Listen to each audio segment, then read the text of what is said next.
बात करते हैं इस बुक के इंट्रोडक्शन के बारे में। इस बुक के अंदर एलन पीज ने सबसे पहले नेटवर्क मार्केटिंग में यूज होने वाली सबसे फेमस टेक्निक्स को हमारे साथ शेयर किया था। इस बुक के अंदर बहुत सी सिंपल टेक्निक्स, आजमाए हुए नुस्खे और स्ट्रैटेजी हमारे साथ शेयर की गई हैं, जिनका यूज सभी सफल नेटवर्कर करते हैं। आप भी इन रूल्स की हेल्प से अपनी नेटवर्क मार्केटिंग जर्नी को शुरू कर सकते हैं और बेहतर और फास्ट तरीके से अपने नेटवर्क को बिल्ड कर सकते हैं। ऑथर ने इस बुक को 5 पार्ट्स के अंदर डिवाइड किया है। वन बाय वन हम इन्हें डिटेल में समझेंगे।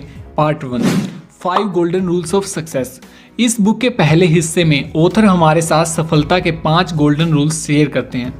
ऑथर कहते हैं कि सफलता एक खेल है और आप जितनी बार इसे खेलते हैं आप उतनी ही बार जीतते हैं, और जितनी अधिक बार आप इसे जीतेंगे उतना ही अधिक सफलता से आप इसे खेल सकेंगे।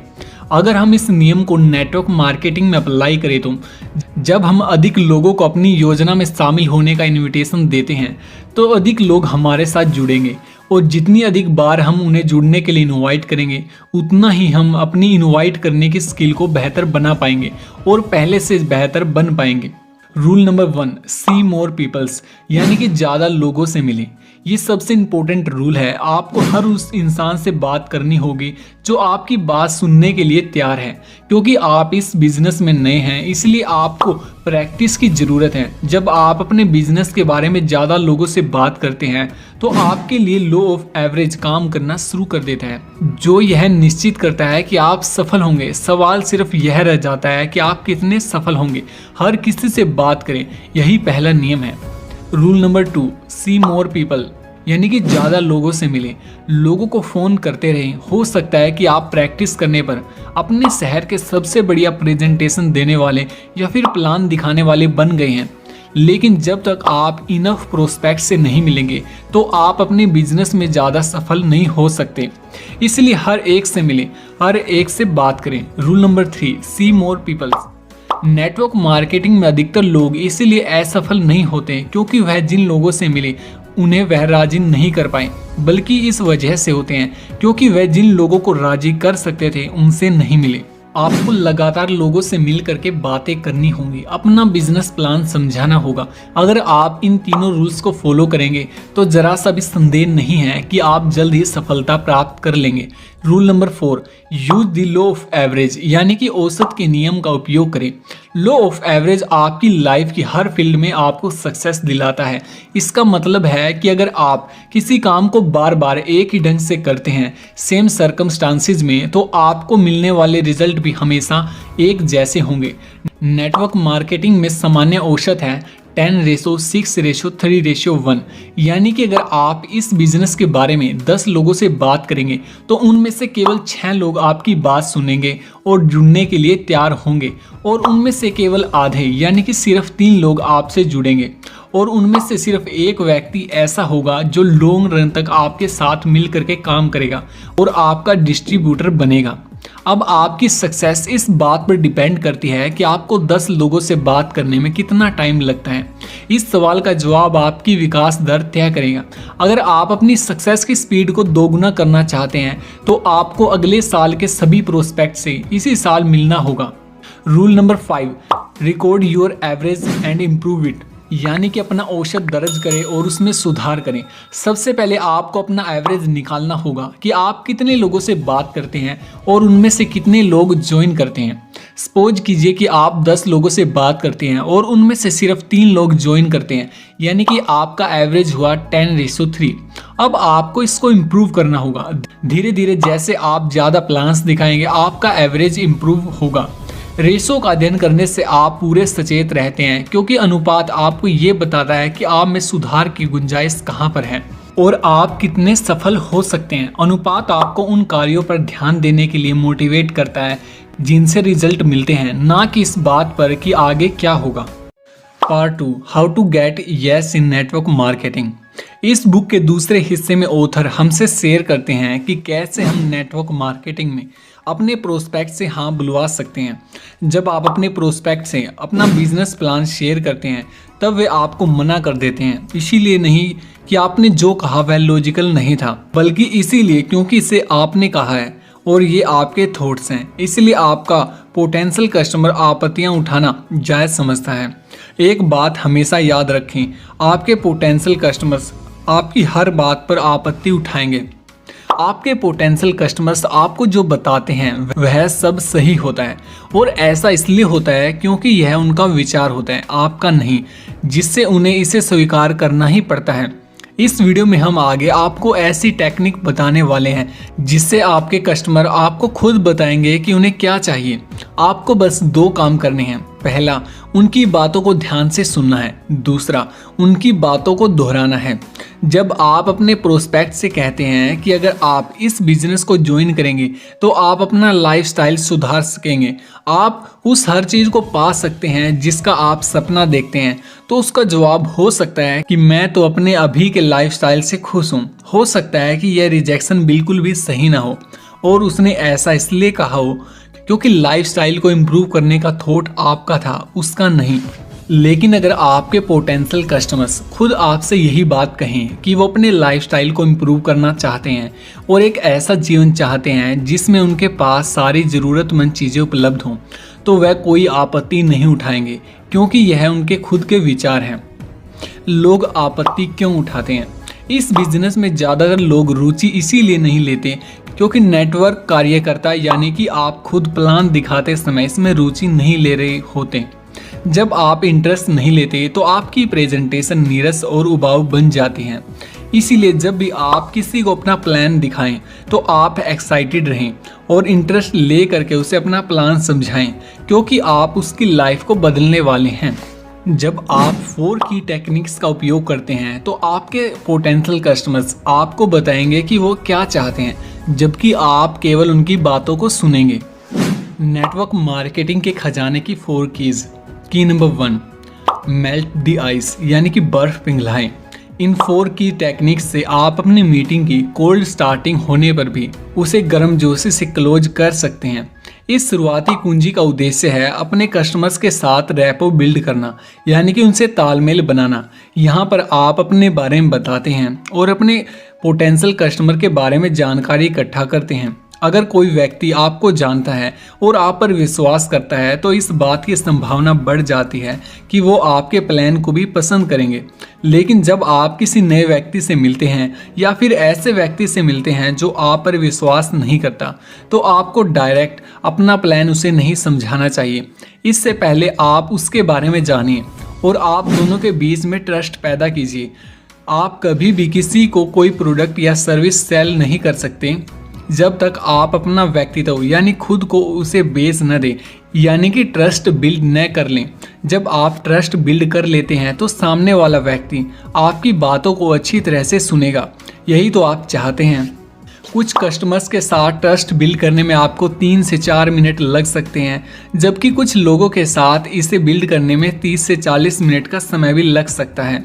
की number 2, find the hot button यानी कि सही बटन खोजें, या फिर PMF यानी कि प्राइमरी मोटिवेटिंग फैक्टर का पता लगाएं।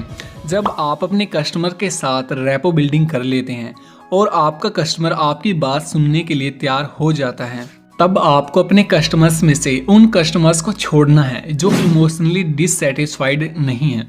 जब आप उनसे उनके एम्बिशंस और गोल्स के बारे में बात करेंगे तो वे एक्साइटेड या फिर चिंतित हो सकते हैं, या फिर वो नाराज भी हो सकते हैं। परंतु ध्यान रखें कि उनका गुस्सा आप पर नहीं बल्कि अपने आप पर होगा। यहाँ पर आपको ऐसे कस्टमर्स चाहिए जो अपनी लाइफ से सेटिस्फाइड नहीं हैं।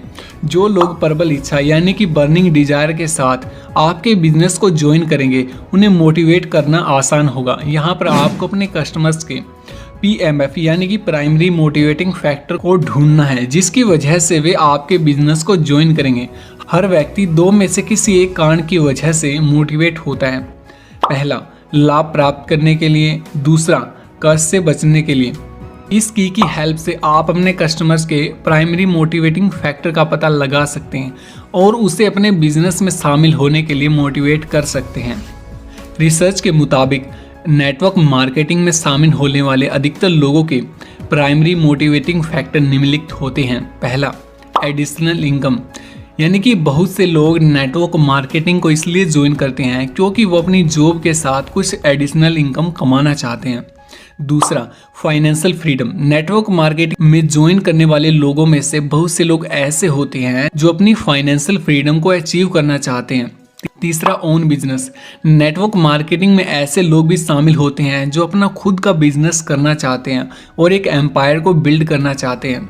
नेटवर्क मार्केटिंग में शामिल होने वाले लोगों का फोर्थ प्राइमरी मोटिवेटिंग फैक्टर हो सकता है उनके पास ज़्यादा खाली टाइम का होना।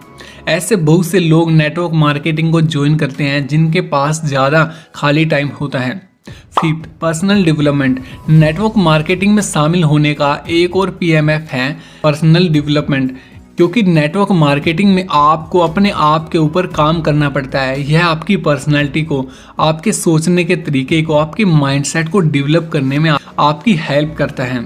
6, to help other. Network marketing एक ऐसा मॉडल होता है दोस्तों जिसमें हम दूसरे लोगों की हेल्प करते हैं ताकि वो अपनी लाइफ को बेटर तरीके से जी सके, अपने लाइफस्टाइल को इम्प्रूव कर सकें। तो ऐसे बहुत से लोग जो दूसरे लोगों की हेल्प करना चाहते हैं वो भी नेटवर्क मार्केटिंग को ज्वाइन करने के लिए एक्साइटेड होंगे। 7th, to meet new peoples. यानी कि ऐसे बहुत से लोग जिन्हें नए नए लोगों से बात करना पसंद है, ऐसे लोग भी नेटवर्क मार्केटिंग को ज्वाइन करने के लिए एक्साइटेड रहते हैं। 8th, retirement. ऐसे लोग जो अपना रिटायरमेंट प्लान तैयार करना चाहते हैं, एक अच्छा रिटायरमेंट बजट बनाना चाहते हैं, वो भी लोग नेटवर्क मार्केटिंग में ज्वाइन करते हैं।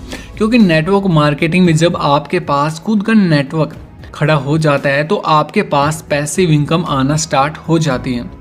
जब आप इस लिस्ट को स्टडी करते हैं तो आपको पता चलेगा कि इन कारणों में से एक कारण आपका भी प्राइमरी मोटिवेटिंग फैक्टर है जिसकी वजह से आप नेटवर्क मार्केटिंग बिजनेस में हैं।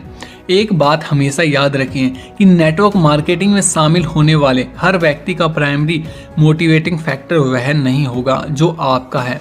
इसीलिए आप अपना नहीं बल्कि अपने पोटेंशियल कस्टमर का प्राइमरी मोटिवेटिंग फैक्टर पता करें और उसे ज्वाइन होने के लिए मोटिवेट करें।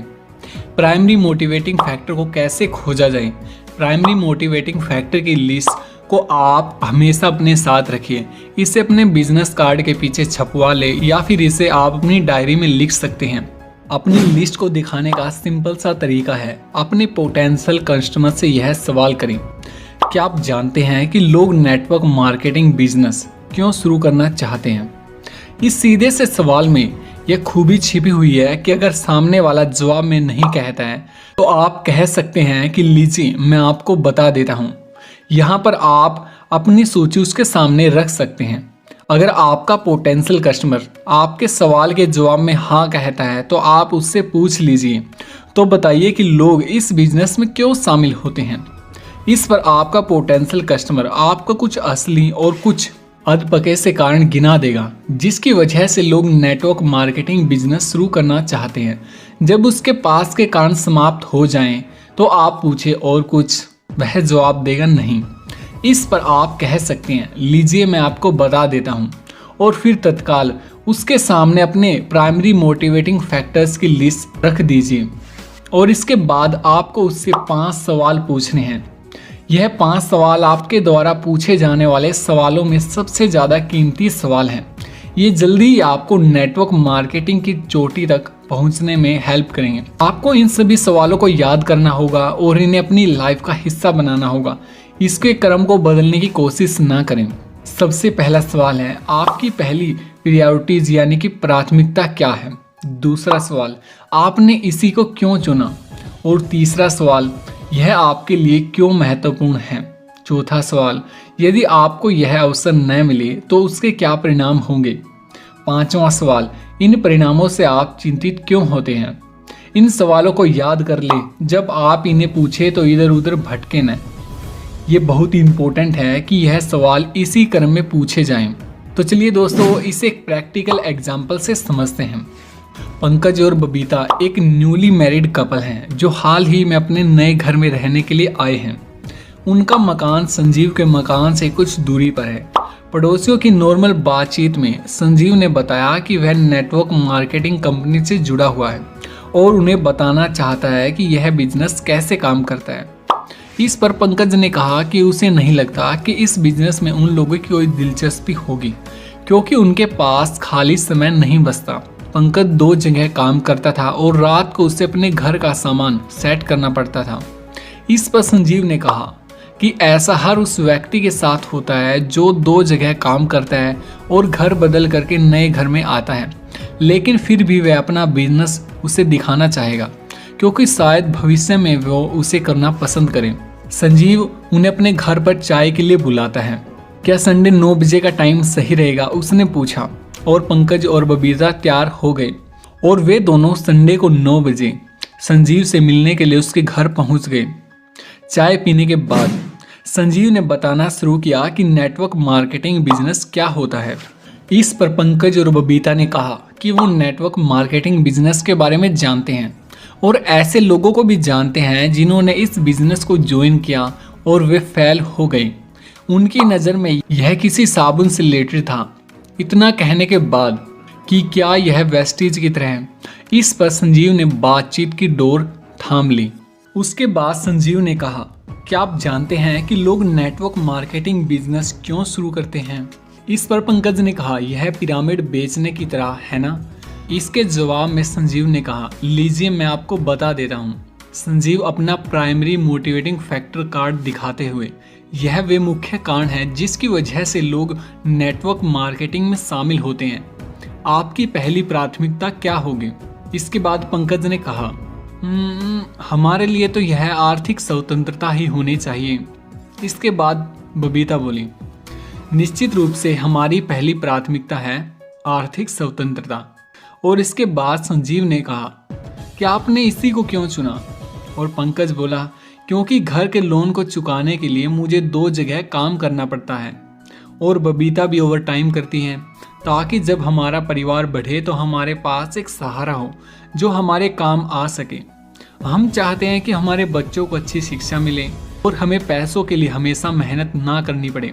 इसके बाद संजीव ने उनसे पूछा, यह आपके लिए क्यों जरूरी है? इस पर पंकज ने कहा, जैसे मैंने कहा, हम अपने घर के पैसे चुकाना चाहते हैं और इसके साथ यह भी चाहते हैं कि हमारे बच्चों को अच्छी शिक्षा मिले। बबीता और मुझे कभी यह नहीं मिला, हमें ऐसे अवसर मिले ही नहीं। इस पर बबीता ने कहा, सही बात है, मेरे माँ बाप हमेशा घर चलाने के लिए पैसों की तंगी को झेलते रहे। हम नहीं चाहते कि हमारी लाइफ भी उन्हीं की तरह गुजरे। इस पर संजीव ने कहा, यदि आपको फाइनेंशियल फ्रीडम नहीं मिली तो उसके क्या परिणाम होंगे? इस पर पंकज ने एक बार फिर से कहा, हम उसी नाव में होंगे जिसमें हमारे माता पिता हैं। इसका अर्थ है हमें कठोर बजट बनाना पड़ेगा और आमदनी कम है हमारी, इसलिए खर्चे और पूरी जिंदगी यही सब चलता रहेगा।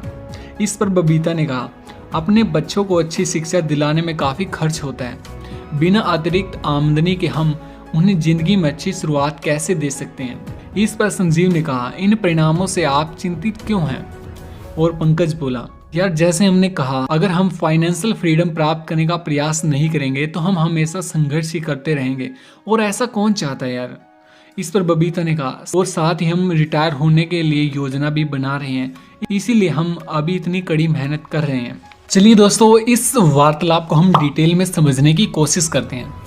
इस कन्वर्सेशन में कुछ भी ऐसा नहीं कहा गया जो कि नॉर्मली न्यूली मैरिड कपल के द्वारा नहीं कहा जाता। फ़र्क सिर्फ इतना है कि इस कन्वर्सेशन में संजीव ने ऐसे 5 ठोस सवालों का उपयोग किया था जिसकी वजह से वो बबीता और पंकज से उनके प्राइमरी मोटिवेटिंग फैक्टर को उजागर करवा पाया। अगर संजीव को किस्मत से ये पता भी होता कि उनका primary motivating factor financial freedom है तो भी पंकज और बबीता की नज़रों में ये विचार संजीव का होता, उनका नहीं। अगर संजीव उनसे फाइनेंशियल फ्रीडम के बारे में बात करता तो बबीता और पंकज ने शायद उस पर आपत्ति उठाई होती क्योंकि यह संजीव का विचार था, पर क्योंकि यह विचार उन्हीं का था और उन्होंने ऐसा खुद कहा था, इसीलिए यह हकीकत थी। इस बारे में कोई आपत्ति हो ही नहीं सकती। चलिए दोस्तों, इन 5 सवालों को डीपली समझते हैं। पहला सवाल, आपकी पहली प्राथमिकता क्या है? इसमें असली सवाल यह है कि आप आज मेरे साथ नेटवर्क मार्केटिंग बिजनेस में शामिल क्यों होना चाहते हैं। पंकज ने कहा कि उनका प्राइमरी मोटिवेटिंग फैक्टर है फाइनेंशियल फ्रीडम को अचीव करना, इसीलिए वो और उसकी वाइफ नेटवर्क मार्केटिंग बिजनेस में शामिल होना चाहते हैं। और दूसरा सवाल, आपने इसी को क्यों चुना? यह सवाल पूछता है कि आप इस कारण से क्यों शामिल होना चाहते हैं। उसके बाद उन दोनों ने स्पष्ट किया कि वे अपने घर का लोन चुकाना चाहते हैं और अपने बच्चों की अच्छी शिक्षा भी चाहते हैं और पैसों की तंगी वाला जीवन नहीं चाहते। इसीलिए वो इस नेटवर्क मार्केटिंग बिजनेस को ज्वाइन करना चाहते हैं। और उसके बाद जो थर्ड सवाल था वो ये था कि यह आपके लिए क्यों इम्पोर्टेंट है। यह सवाल पूछता है, मुझे फिर से बताइए, आप इसी कारण से क्यों शामिल होना चाहते हैं। इस पर पंकज कहता है कि जैसे मैंने कहा, और फिर से अपनी बात दोहराता है और उन कारणों को बताता है जिसके लिए वह बिजनेस में शामिल होना चाहता है। बबीता भी और कई तर्क देती है कि फाइनेंशियल फ्रीडम उनके लिए पहली प्रायोरिटीज क्यों है, जिसके लिए दोनों को इस बिजनेस में शामिल होना चाहिए। उनके पेरेंट्स को अपना घर का खर्च चलाने के लिए हमेशा मुश्किलों का सामना करना पड़ा था और वे ऐसा नहीं चाहते। और इसके बाद फोर्थ सवाल था हमारा, यदि आपको फाइनेंशियल फ्रीडम नहीं मिली तो उसके क्या परिणाम होंगे। यह सवाल दरअसल ये पूछता है, अगर आपने इस बिजनेस को भी ज्वाइन नहीं किया तो आपके साथ क्या क्या हो सकता है। और इसके बाद वो दोनों के दोनों रोमांचित हो जाते हैं और वे संजीव को बताने लगते हैं कि वे अपने माता पिता की तरह तंगी के जीवन में नहीं जीना चाहते और वो नहीं चाहते कि उनके बच्चों को सिर्फ इसलिए अच्छी शिक्षा न मिले क्योंकि उनके पास अच्छा पैसा नहीं है। और इसके बाद जो पांचवा सवाल संजीव ने पूछा था वो था, इन परिणामों से आप चिंतित क्यों हैं। यह सवाल उनसे पूछता है कि आपकी पहली प्रायोरिटीज को दोहराने का आग्रह दोबारा से कीजिए। वे दोनों दोबारा से एक्साइटेड हो जाते हैं। वे बार बार जोर देकर बताते हैं कि फाइनेंशियल फ्रीडम उनके व्यवसाय में शामिल होने का पहला कारण क्यों था। ध्यान देने वाली बात यह है दोस्तों कि यह सब संजीव को पंकज और बबीता ने बताया, ना कि संजीव ने पंकज और बबीता को। अगर संजीव ने उन्हें यही सब बातें ठीक इसी तरह से बताई होती तो भी शायद उन्होंने बहानेबाजी की होती कि वे नेटवर्क मार्केटिंग बिजनेस में शामिल क्यों नहीं हो सकते, पर क्योंकि उन्होंने खुद संजीव को अपने शामिल होने के कारण बताए थे इसीलिए वो ज़्यादा रियलिस्टिक थे। और उनसे बात करने के बाद संजीव ने उन्हें बताया कि उनका बिजनेस प्लान किस तरह से काम करता है और कैसे वो उनसे बेनिफिट उठा सकते हैं। उसने उन्हीं के फायदे उनको बताए जो उन्हें प्राप्त हो सकते हैं और वे हानियां बताई जिससे वो बच सकते हैं। और उसके बाद पंकज और बबीता की नज़रों में यह उनके सपनों का बिल्कुल सही उत्तर था, क्योंकि वे अपने ही शब्दों को दूसरे के मुंह से सुन रहे थे। अपने सारे के सारे गोल्स जो अचीव करना चाहते हैं और जिन चीज़ों से वो बचना चाहते हैं, उनको बचने का एकमात्र रास्ता उनको मिल गया था। और ये सब उन्होंने ही संजीव को समझाया था, ना कि संजीव ने उसको। इस तरह से आप इस पूरी की पूरी टेक्निक को यूज कर सकते हैं। इस कन्वर्सेशन में संजीव ने बबीता और पंकज से 5 ऐसे सवाल पूछे और उन्होंने किस तरह से इस नियम को अप्लाई किया, आपने इस एग्जाम्पल में उसे समझ लिया है। आप भी अपने प्रोस्पेक्ट के साथ ऐसे ही वार्तालाप कर सकते हैं और अपनी लीड को कन्वर्ट कर सकते हैं एक अच्छी सेल के अंदर। उस कस्टमर के साथ कैसे डील करें जिसकी कोई प्रायोरिटीज नहीं है। कभी कभार आपका पाला कई ऐसे ग्राहकों से भी पड़ता है जिनकी कोई प्राथमिकता नहीं होती। कई लोगों के पास प्राथमिकता न होने के 2 कारण होते हैं। पहला कारण तो यह होता है कि उनकी सचमुच कोई प्राथमिकता नहीं होती और नंबर 2 या नंबर 3 की भी प्राथमिकताएं नहीं होती। इस तरह के कस्टमर्स को आपको वहीं पर छोड़ देना है और अगले पोटेंशियल कस्टमर्स की खोज में निकल जाना है। ऐसे कस्टमर्स के साथ आप अपना टाइम बर्बाद न करें जिनके पास कोई एम्बिशंस, गोल्स और लक्ष्य न हों। और दूसरा कारण ये होता है कि वे अपनी प्राथमिकता चुनने में इसलिए भी डरते हैं क्योंकि उन्हें लगता है कि इसके बाद उन्हें काम करने के लिए मजबूर होना पड़ेगा। इस तरह के पोटेंशियल कस्टमर्स से आप इस प्रकार डील कर सकते हैं। सबसे पहले आपको उनकी पहली प्राथमिकता पूछनी चाहिए और आपको अपनी लिस्ट उनको दिखानी है। इसके बाद जब आपके पोटेंशियल कस्टमर कहते हैं कि सच में इनमें से कोई भी नहीं है, तो इसके बाद आपको उनसे पूछना है कि अगर इनमें से आपकी कोई प्रायोरिटी नहीं है और अगर आपको इनमें से कोई चूज करनी होती तो आपकी पहली प्रायोरिटी कौन सी होती। और जब आपका पोटेंशियल कस्टमर आपसे कहता है कि अगर मुझे इनमें से कोई प्रायोरिटीज चूज करनी होती तो शायद फाइनेंशियल फ्रीडम अचीव करना मेरी पहली प्राथमिकता होती। और उसके बाद आपको कन्वर्सेशन को उसी तरह से आगे लेकर के जाना है जैसे हमने पिछले एग्जाम्पल में आपको बताया था। पावर ऑफ साइलेंस यानी कि मौन की शक्ति। सवाल पूछने के बाद जब तक आपका पोटेंशियल कस्टमर अपना जवाब पूरा न दे दे तब तक आपको एकदम चुप रहना है। अपनी प्राथमिकताओं को चुनने में उसकी हेल्प ना करें, क्योंकि यह विचार पूरी तरह से उसका होना चाहिए, आपका नहीं। उसे आपको बताना चाहिए कि वो आपके बिजनेस में क्यों शामिल होना चाहता है। पोटेंशियल कस्टमर्स के जीवन में शायद पहली बार किसी ने उनसे इतना महत्वपूर्ण सवाल पूछा होगा और उन्हें खुद उसका जवाब देने के लिए कहा होगा। अगर आपके पोटेंशियल कस्टमर्स से पहले भी नेटवर्क मार्केटिंग के लिए किसी ने उनसे पूछा होगा, तो भी शायद पहली बार में ही किसी ने उससे यह सवाल पूछ करके चुप्पी साधी होगी। How to separate this sheeps from goats, यानी कि भेड़ों को बकरियों से अलग कैसे करें। जब आप अपने पोटेंशियल कस्टमर से वो 5 ठोस सवाल पूछते हैं, तो आपका पोटेंशियल कस्टमर जितनी गंभीरता के साथ और जितनी गहराई के साथ उन 5 सवालों के जवाब देता है, उससे आपको आपके पोटेंशियल कस्टमर के बारे में जानकारी प्राप्त होती है कि वो लंबे टाइम तक आपके साथ काम कर पाएगा या फिर नहीं। नेटवर्क मार्केटिंग बिजनेस बिल्ड करना एक बगीचा लगाने के समान होता है, जिसमें आप जमीन खोदते हैं, खाद डालते हैं, घास फूस को हटा सकते हैं और ये निश्चित कर सकते हैं कि इसे बुरे मौसम से बचाया जा सके, पर फिर भी कुछ ही बीज उग पाते हैं, जबकि बाकी के सारे बीज नष्ट हो जाते हैं। आप केवल ये कर सकते हैं कि आप उन्हें खाद पानी दे सकते हैं, घास फूस को हटा सकते हैं। मजबूत बीज आपकी देखभाल के बिना भी पनप जाएंगे। अगर आप कमज़ोर बीज बो रहे हैं, तो हमेशा आपको उनकी देखभाल करनी होगी, उनके बढ़ने की आशा करनी होगी। यह सोचने की गलती कभी न करें कि एक कमज़ोर बीज को प्रोत्साहन दिया जाए तो वह एक मजबूत और सुंदर पौधे में बदल सकता है। ऐसा कभी कभार ही हो सकता है। असली रहस्य है मजबूत बीज बोना।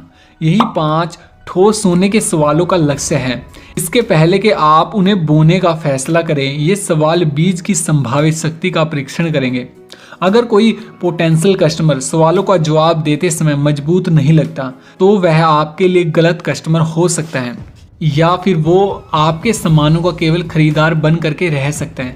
आप भले ही कितने पोटेंशियल कस्टमर्स को ज्वाइन करवा ले, लेकिन आपका फोकस उस मजबूत बीज की तरफ होना चाहिए जो आगे चल करके आपके बिजनेस की लाइन को बड़ा करेगा और एक अच्छा डिस्ट्रीब्यूटर बन पाएगा।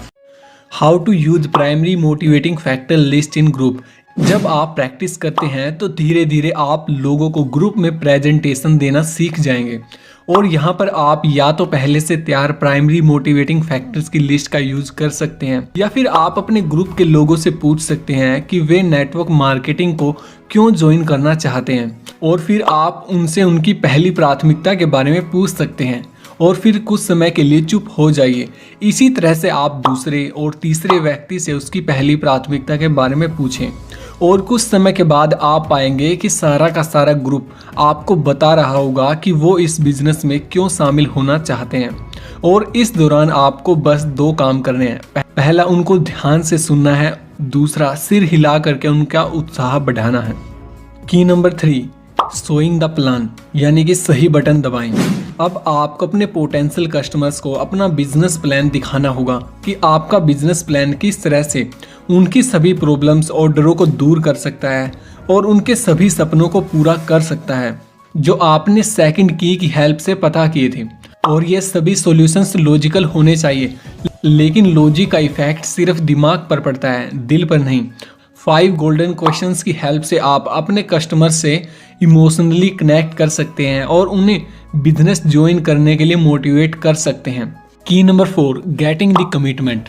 अगर आप अभी तक बताई गई सभी टेक्निक अच्छे से यूज करते हैं, तो आप आसानी से अपने पोटेंशियल कस्टमर को बिजनेस ज्वाइन करवाने के लिए कह सकते हैं। इनफैक्ट वो खुद इस बिजनेस को ज्वाइन करने के लिए एक्साइटेड होंगे।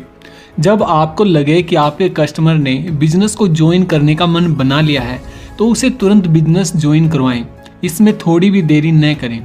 वाई दिस 4 की सिस्टम वर्क, यानी कि 4 की सिस्टम वर्क क्यों करता है।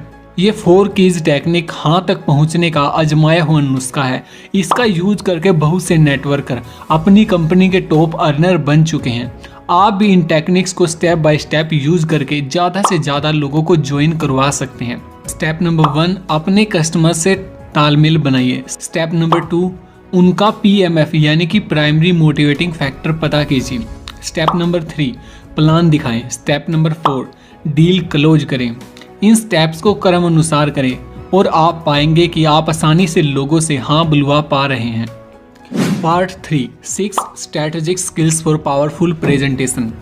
इस बुक के तीसरे हिस्से में ऑथर हमसे अपनी प्रेजेंटेशन को बेहतर बनाने के लिए 6 उपाय शेयर करते हैं। नंबर 1, पुल बनाना। इस टेक्निक की हेल्प से आप अपनी कन्वर्सेशन को जारी रख सकते हैं और उस सिचुएशन से बच सकते हैं जिसमें आपका पोटेंशियल कस्टमर बहुत कम बातें करता है और आप बहुत ज़्यादा बातें करते हैं। इस टेक्निक का यूज आप वहां पर कर सकते हैं जहां पर आपका कस्टमर आपको बहुत छोटे आंसर देता है।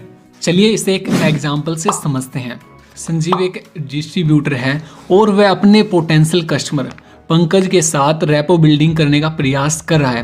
पंकज एक कंप्यूटर कंपनी में काम करता है और उसने लंच के टाइम में संजीव से मिलने का वादा किया है।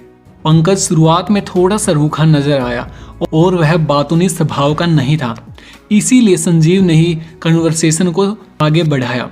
संजीव, आप इस बिजनेस में कैसे आए? पंकज, मेरी हमेशा से ही कंप्यूटर में रुचि थी। और इतना कहने के बाद पंकज रुक जाता है। इस संबंध में संजीव के पास अधिक जानकारी नहीं थी, इसीलिए उसने बात को आगे बढ़ाने के लिए दोबारा से एक सवाल पूछा। आपको कंप्यूटर के बिजनेस में सबसे ज्यादा अच्छी बात क्या लगती है, क्योंकि यह लगातार बदलता रहता है। और इतना कहने के बाद पंकज फिर से चुप हो गया। दोबारा उसके छोटे से जवाब ने संजीव को फिर से एक सवाल पूछने के लिए मजबूर कर दिया कि वह अगला सवाल पूछे ताकि बातचीत का सिलसिला आगे तक जारी रह सके। अब प्रॉब्लम ये थी कि अगर वो ढेर सारे सवाल पूछता है तो कुछ समय के बाद ये बातचीत किसी इंटरव्यू के जैसे लगती, जिससे संजीव अपने पोटेंशियल कस्टमर को डील के अंदर कन्वर्ट नहीं कर पाता।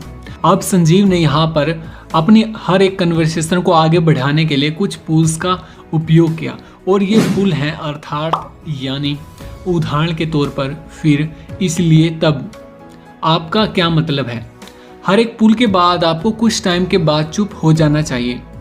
और फॉर्चुनेटली संजीव को इन सभी पुलों का उपयोग करना आ गया था और उसने पंकज के साथ अपनी इस कन्वर्सेशन को में इसी तरह के पुल्स का उपयोग किया।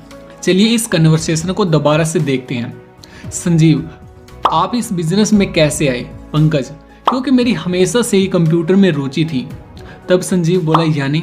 फ्रेड ने कहा कि यानी नेटवर्क सिस्टम को बड़े और मध्यम आकार के कंपनियों में लगाना। और उसके बाद संजीव कहता है कि इसका मतलब है, उसके बाद फ्रेड कहता है इसका मतलब है कि मैं किसी भी कंपनी की कार्यप्रणाली में सुधार करने के लिए ऐसा सॉफ्टवेयर तैयार करने में हेल्प करता हूं जिससे उनकी लाइफ आसान हो जाए। उसके बाद संजीव कहता है उदाहरण के तौर पर।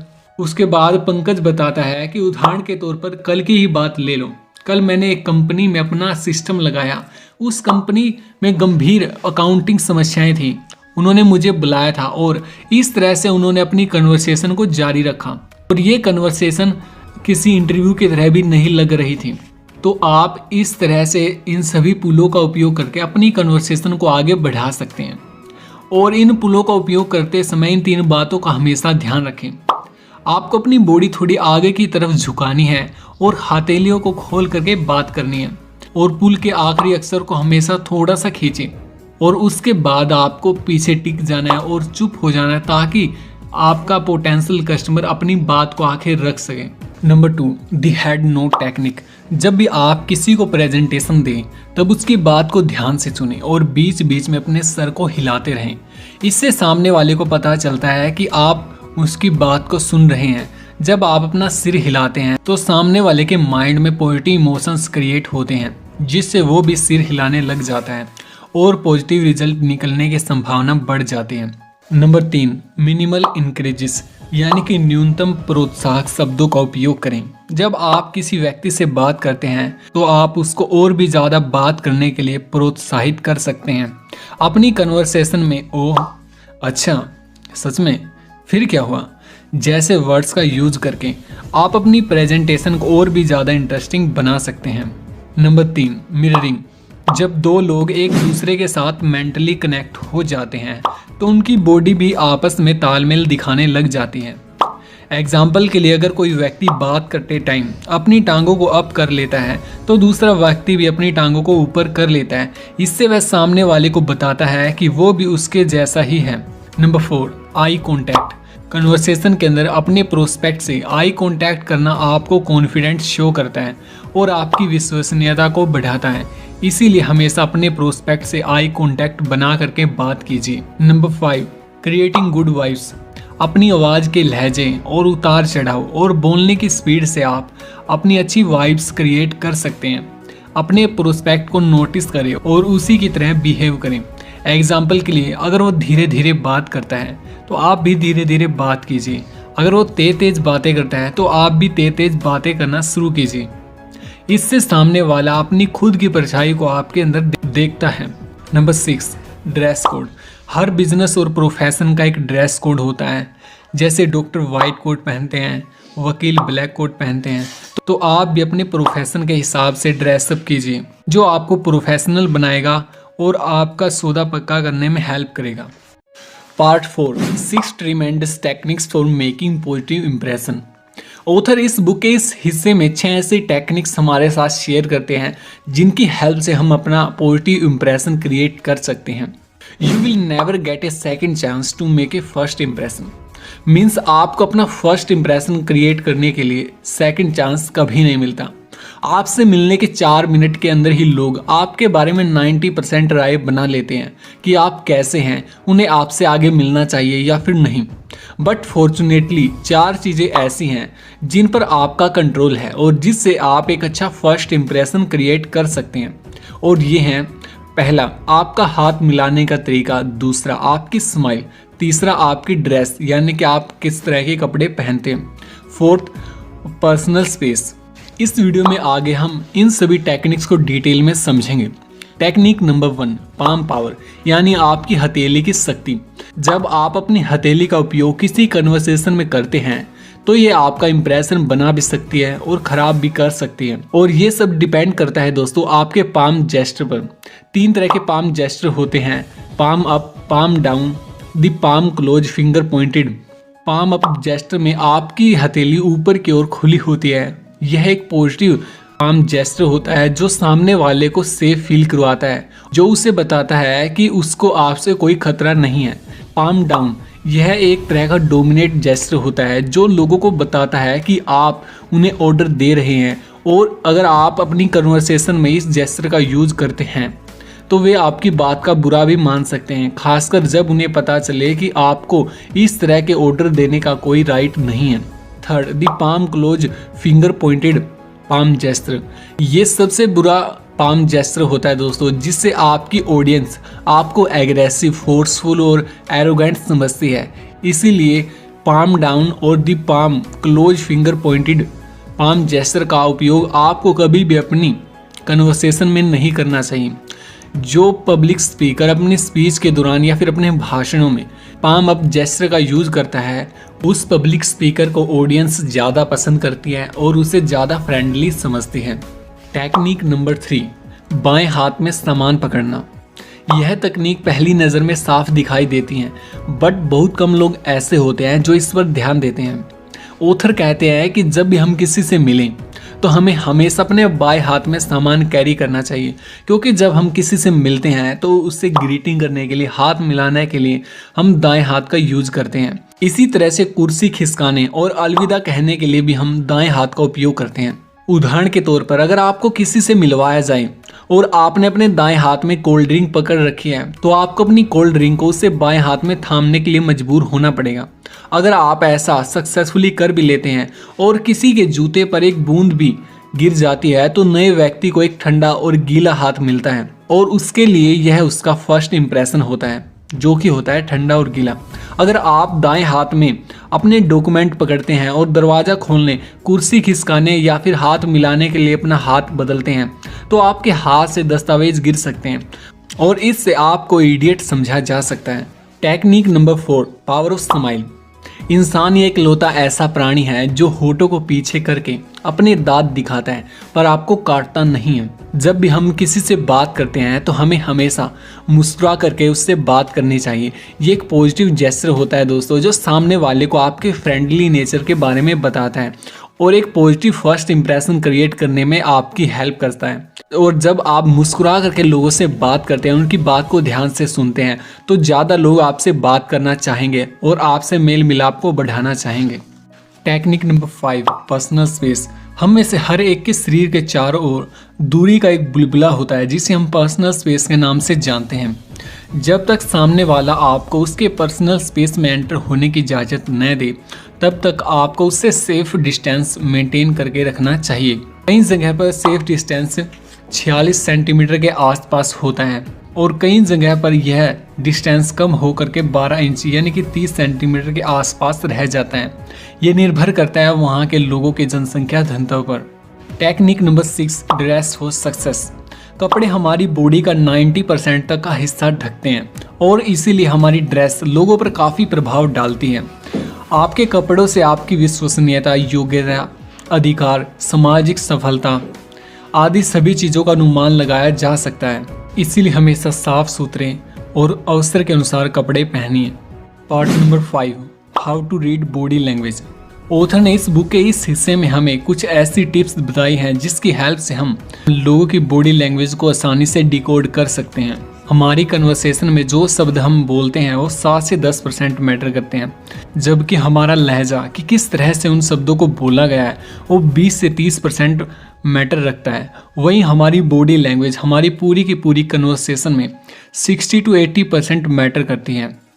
इससे पता चलता है कि हमारे देखने के ढंग, हाव भाव, हमारी मुस्कुराहट, वेशभूषा और चलने के तरीके से सामने वाले पर सबसे ज़्यादा प्रभाव पड़ता है। हमारे द्वारा यूज किए गए शब्दों से 3 गुना ज़्यादा अधिक महत्वपूर्ण होता है शब्दों को कहने का हमारा तरीका। बॉडी लैंग्वेज रीड करते टाइम इन 3 बातों का हमेशा ध्यान रखें। रूल नंबर 1, कभी भी अकेले किसी एक संकेत से डिसीजन ले लें। कम से कम 3 संकेत समूहों को मिला करके आप डिसीजन ले सकते हैं। एग्जाम्पल के लिए सिर खुजाने के कई मतलब हो सकते हैं, जैसे डैंड्रफ या सिर में जुएं होना या फिर किसी चीज़ को भूल जाना, जिसका सही अर्थ उसी समय दिखाई दे रहे अन्य संकेतों पर निर्भर करता है। Rule number 2, study the environment, यानी कि पृष्ठभूमि का विचार करें। जब आप किसी व्यक्ति की बॉडी लैंग्वेज को स्टडी कर रहे हो, तब उसके आसपास के एनवायरनमेंट को स्टडी करना भी आपके लिए उतना ही इम्पोर्टेंट है।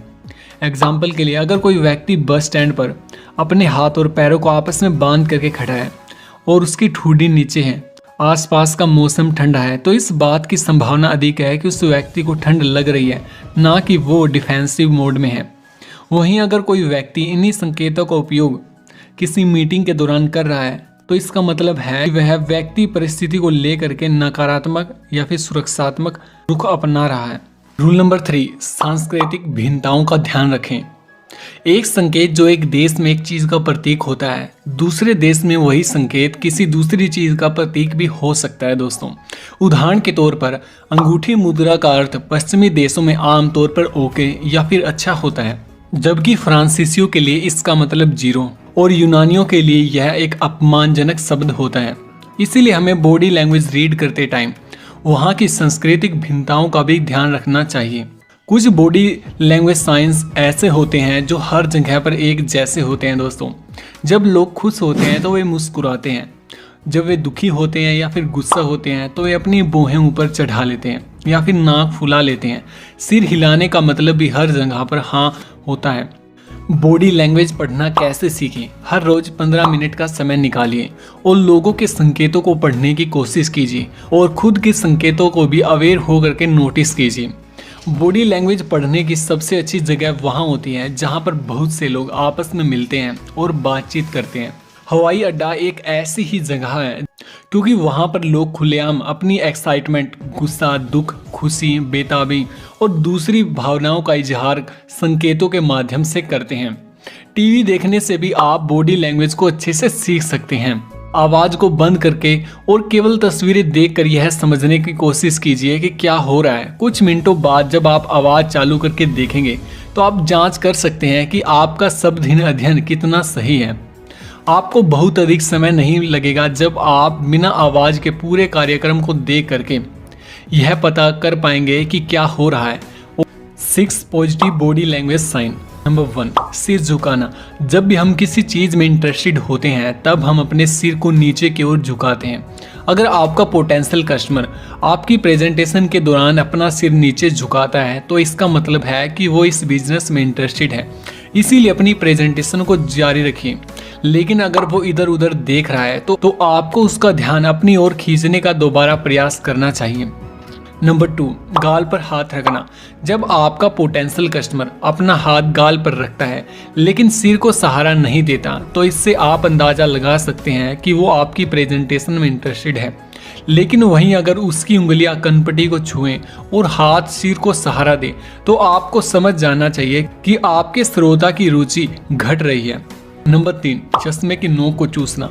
यदि कोई व्यक्ति आपसे बात करते टाइम पेंसिल या फिर अपने होठों को चूस रहा है तो ये मूल्यांकन करने का एक तरीका है और तब देखा जाता है जब कोई व्यक्ति किसी डिसीजन पर पहुंचने का प्रयास करता है, परंतु यह निर्णय लेने से रोकने का भी लक्षण हो सकता है क्योंकि उसके मुंह में कोई चीज़ होने के कारण वह जवाब देने की आवश्यकता महसूस नहीं करता। नंबर 4, दोनों हाथ सिर के पीछे रखना। ऐसा आमतौर पर पुरुष करते हैं और इससे पता चलता है कि वह व्यक्ति सोच रहा है कि उसे सब कुछ पता है और वो सब कुछ जानता है। आप इस व्यक्ति से इस तरह का सवाल पूछ सकते हैं, मुझे लगता है कि आप इसके बारे में कुछ जानते हैं, क्या आप अपना अनुभव हमारे साथ शेयर करेंगे? इससे उस व्यक्ति को आप अच्छे से डील कर पाएंगे। नंबर 5, मीनार। इस बॉडी लैंग्वेज साइन को हम अकेले भी पढ़ सकते हैं और इससे एक ठंडे किंतु विश्वासपूर्ण रवैये का पता चलता है। सवाल ये है कि यह विश्वास किसके प्रति है? क्या विश्वास आपके साथ चलने के बारे में है या फिर विश्वास खुद पर है कि उसे इस बारे में सब कुछ पता है? नंबर 6, सामने की ओर झुकना। जब हम किसी बात के अंदर इंटरेस्टेड होते हैं तब हम उस बात के अंदर अपना इंटरेस्ट शो करने के लिए आगे की तरफ झुक जाते हैं। इससे पता चलता है कि आपका पोटेंशियल कस्टमर आपके साथ बातचीत करने में इंटरेस्टेड है। 6, negative body language sign. Number 1, आलोचनात्मक मूल्यांकन। यह बॉडी लैंग्वेज साइन काफ़ी इस्तेमाल किया जाता है और इससे श्रोता के आलोचनात्मक विचार का प्रदर्शन होता है। दोस्तों, जब आपकी ऑडियंस के अंदर लोग तर्जनी उंगली गाल के ऊपर रखते हैं और अंगूठा ठुड्डी को सहारा देता है और मध्यमा उंगली या तो मुंह पर होती है या मुंह के आसपास होती है, तो इससे आप अंदाज़ा लगा सकते हैं कि आपकी ऑडियंस कुछ सोच रही है और ऐसे में आपको उनका विचार जानना चाहिए। नंबर 2, धीमे धीमे हाथ मलना। हाथ मलने की गति से व्यक्ति की संभावित भावनाओं का पता चलता है।